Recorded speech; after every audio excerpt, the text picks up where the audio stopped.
Hello दोस्त, नमस्ते, प्रणाम। मैं हूँ आपकी वंदना। मैं हूँ आपकी अर्चना। स्वागत करती हूँ अपने यूट्यूब चैनल पे आप सभी का। और हम दोनों बहन मिल के बहुत ही प्यारा भिंडी की तरकारी लेके आए हैं। खा के बताना कैसा लगा। भिंडी की तरकारी वाला गाना किए थे, नाच गीत। क्या बनाऊं तरकारी बता के जाना, क्या बनाऊं तरकारी बता के जाना। छोटा कोहड़ा मोरा ससुरु लगतू है, छोटा कोहड़ा मोरा ससुरु लगतू है।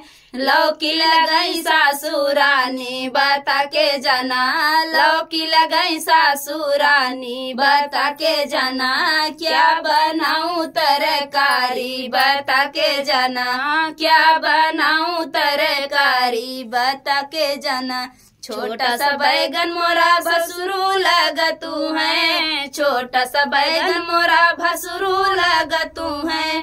भिंडी लगाई जेठनी रानी बता के जाना, भिंडी लगाई जेठनी रानी बता के जाना। क्या बनाऊं तरकारी बता के जाना, क्या बनाऊं तरकारी बता के जाना। छोटा सा पटर मोरा देवर लगतू है, छोटा सा पटर मोरा देवर लगतू है। टमाटर लगाई ननदी रानी बता के जाना, टमाटर लगाई ननदी रानी बता के जाना।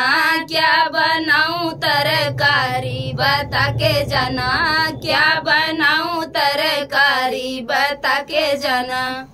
तो फ्रेंड, गीत कैसा लगा कमेंट बॉक्स में बताना। फिर मिलते किसी नए गाने के साथ, तब तक के लिए बाय बाय दोस्तों। आप लोग से रिक्वेस्ट है कि एक दूसरे का सपोर्ट करिए, एक दूसरे के चैनल को आगे बढ़ाइए।